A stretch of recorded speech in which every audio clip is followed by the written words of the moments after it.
everyone, welcome back to my YouTube channel Study with Chaudhary Darshit. So today my topic is DNA and RNA. Basically we study about the difference between DNA and RNA. Subject is biology. So let's start the presentation. So आज जो है मेरा topic है DNA and RNA. Basically हम इसमें जो है difference पढ़ेंगे कि DNA और RNA में क्या डिफरेंस होता है. बायोलॉजी सब्जेक्ट है, तो चलिए अपनी प्रेजेंटेशन को स्टार्ट करते हैं. सबसे पहले लाइफ ऑन अर्थ, ये एक इंट्रोडक्टरी पार्ट है. Life on earth is very diverse. ये कहना चाह रहा है कि जो लाइफ है अर्थ पे, पृथ्वी पर, इज़ वेरी डाइवर्स. वो अलग डाइवर्स नेचर की है. From single celled organism to complex multi cellular organism, जिसमें जो है सिंगल सेल ऑर्गेनिज्म भी हैं और मल्टी सेलुलर ऑर्गेनिज्म भी हैं. सिंगल सेल ऑर्गेनिज्म भी है, मल्टी सेलुलर ऑर्गेनिज्म भी डाइवर्स है. बहुत विचित्र कह सकते हैं एक तरीके से.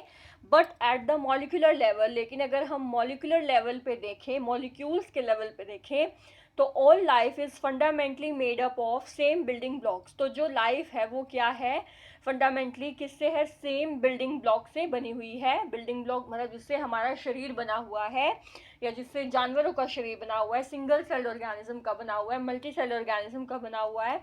तो ये मॉलिक्यूलर लेवल पे जो बेसिकली जो लाइफ है वो किससे, सेम बिल्डिंग ब्लॉक से मिलके बनी हुई है. और वो क्या है, that is DNA and RNA. वो क्या है, डीएनए और आरएनए. तो अब हम पढ़ेंगे difference between DNA and RNA. सबसे पहले जो है हम यहाँ पर फुल फॉर्म कवर अप करेंगे कि डीएनए की फुल फॉर्म क्या होती है और आरएनए की फुल फॉर्म क्या होती है. तो DNA stands for deoxyribo, D stands for deoxyribo, N for nucleic, A for acid.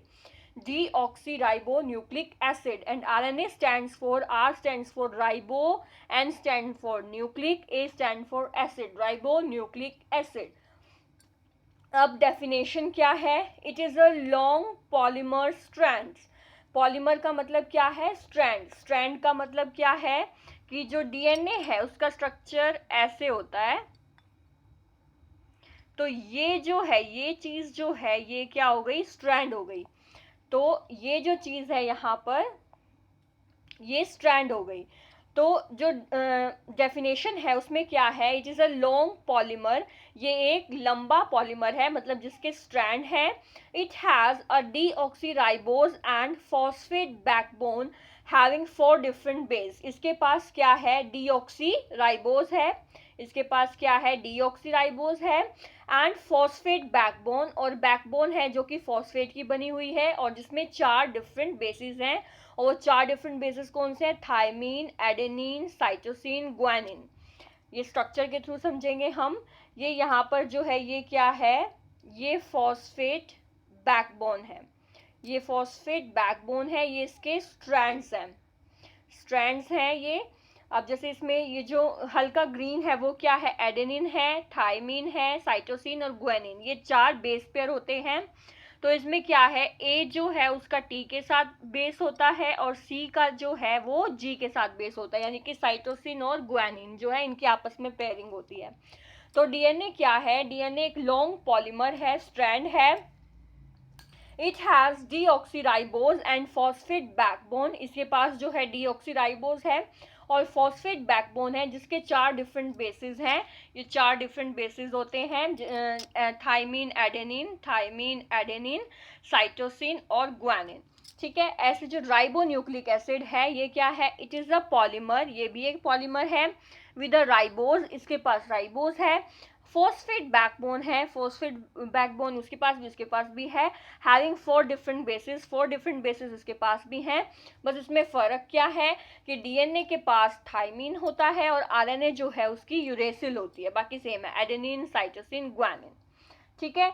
और डीएनए जो है वो डबल स्ट्रैंडेड स्ट्रक्चर होता है ऐसे, एंड आरएनए जो है वो सिंगल स्ट्रैंडेड स्ट्रक्चर होता है ऐसे. ठीक है. नेक्स्ट ये स्ट्रक्चर के थ्रू हमने समझ लिया. अब नेक्स्ट जो डिफरेंस है वो क्या है, लोकेशन की. इनकी लोकेशन क्या है, it is located in the nucleus of a cell and in the mitochondria. जो डीएनए है वो कहाँ पर होते हैं, न्यूक्लियस में होते हैं और माइटोकॉन्ड्रिया में होते हैं. Nucleus as we, mitochondria as we know, power house of the cell. Cell का पावर हाउस बोला जाता है इसे।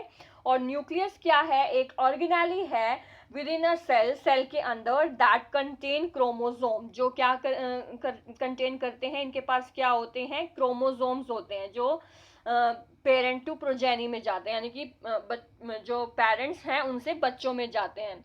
तो जो डीएनए है वो कहाँ पर होता है, न्यूक्लियस में होता है सेल के अंदर और माइटोकॉन्ड्रिया में। और आरएनए जो है उसकी लोकेशन क्या होती है, it is found in the cytoplasm, cytoplasm में होता है, nucleus and in the ribosome, ribosome में और न्यूक्लियस में। न्यूक्लियस अभी हमने बता दिया क्या होता है, ऑर्गेनेली होती है within a cell that contain chromosome. Ribosome जो है वो क्या है, एक कॉम्प्लेक्स मॉलिक्यूलर मशीन होती है। जो राइबोसोम है वो क्या है, कॉम्प्लेक्स मॉलिक्यूलर मशीन है, सीएमएम है, जो क्या करते हैं, बेसिकली प्रोटीन को बनाने का काम करती है।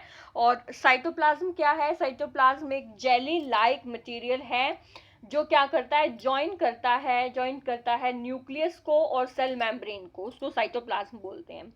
ठीक है, अब नेक्स्ट जो डिफरेंस है वो क्या है, शुगर पोर्शन। शुगर पोर्शन में जो है डीएनए के पास 2 डीऑक्सीराइबोज होते हैं और आरएनए के पास जो है राइबोज होता है। अब फंक्शन क्या क्या है, the function of DNA is transmission of genetic information. जो फंक्शन है डीएनए का वो क्या होता है कि ट्रांसफर करना जेनेटिक इंफॉर्मेशन को, और ये क्या करता है, एक मीडियम की तरह काम करता है फॉर लॉन्ग टर्म स्टोरेज, लंबे टाइम तक स्टोर करके रखता है इंफॉर्मेशंस को। तो बेसिकली डीएनए का काम क्या है, जेनेटिक इंफॉर्मेशन को ट्रांसमिट करना है। फंक्शन जो है आरएनए का वो क्या है, RNA is critical for transmission of genetic code. RNA जो है वो क्या करता है, ट्रांसमिट जेनेटिक कोड को, that is necessary for protein creation, जो प्रोटीन के क्रिएशन में हेल्प करते हैं, from nucleus to ribosome, nucleus से राइबोसोम में। नेक्स्ट डिफरेंस, ये स्ट्रक्चर आ गया डीएनए एंड आरएनए, ये डीऑक्सीराइबोन्यूक्लिक एसिड और राइबोन्यूक्लिक एसिड। यहाँ पर बताया था ये जो है ये डबल, ये ऐसे,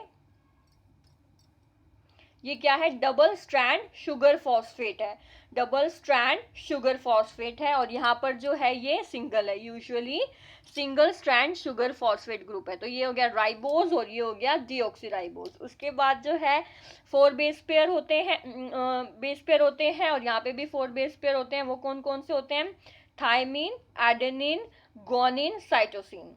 तो ग्वानिन, एडेनिन, साइटोसिन, ये दोनों में सेम होता है। और जो डिफरेंस है वो क्या है, डीएनए के पास होता है थाइमीन और आरएनए के पास क्या होता है, यूरेसिल, जो आपस में बेस पेयर करते हैं। ठीक है, नेक्स्ट डिफरेंस है प्रीडोमिनेंट स्ट्रक्चर। जो डीएनए का स्ट्रक्चर है वो कैसा है, DNA is double stranded molecule, अभी हमने पढ़ा था, that has long chain of nucleotide. और आरएनए जो है वो सिंगल स्ट्रैंडेड मॉलिक्यूल है which has shortest chain of nucleotide. अब है प्रोपेगेशन। प्रोपेगेशन से हमारा मतलब है यहाँ पर कि किसी चीज में इंक्रीज होना या स्प्रेड समथिंग, किसी चीज को बढ़ाना।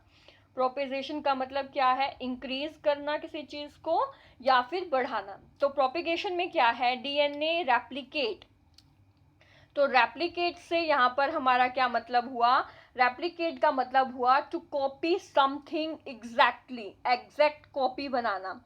जैसे कि हम फोटोकॉपी मशीन से, जेरोक्स मशीन से जो है जेरोक्स निकाल लेते हैं, तो वो तो फिर भी थोड़ी वैसी हो गई, ये तो एकदम एग्जैक्ट कॉपी बनती है। तो डीएनए जो है वो क्या करते हैं, रेप्लिकेट इन इट्स ओन, खुद में ही रेप्लिकेट होते हैं। हम क्या ये कह सकते हैं कि ये सेल्फ रेप्लिकेटिंग है, मतलब क्या करते हैं, अपनी जैसी ही एग्जैक्ट कॉपी जो है वो बनाते रहते हैं, इंक्रीज करते रहते हैं। जो आरएनए है वो doesn't replicate on its own, वो खुद से जो है रेप्लिकेट नहीं करता है। It is synthesize from DNA when required, इसे जो है डीएनए से सिंथेसाइज किया जाता है जब जरूरत पड़ती है। अब जो था हमारे जो नाइट्रोजनस बेसिस हैं और पेयरिंग वो कैसे होती है, तो हमें पता है कि 4 बेस पेयर डीएनए के पास होते हैं, 4 बेस पेयर आरएनए के पास होते हैं। तो जो वो है ग्वानिन है, साइटोसिन है और एडेनिन, थाइमिन जो है, ग्वानिन, जी, साइटोसिन और एडेनिन, GCA, ये जो है तीन दोनों में सेम होता है, और एक जो है वो क्या है, थाइमिन जो डीएनए के पास होता है, और यूरेसिल जो कि आरएनए के पास होता है। तो ये इनमें बेसिक डिफरेंस था। Thanks for watching. For more updates like share and subscribe my YouTube channel.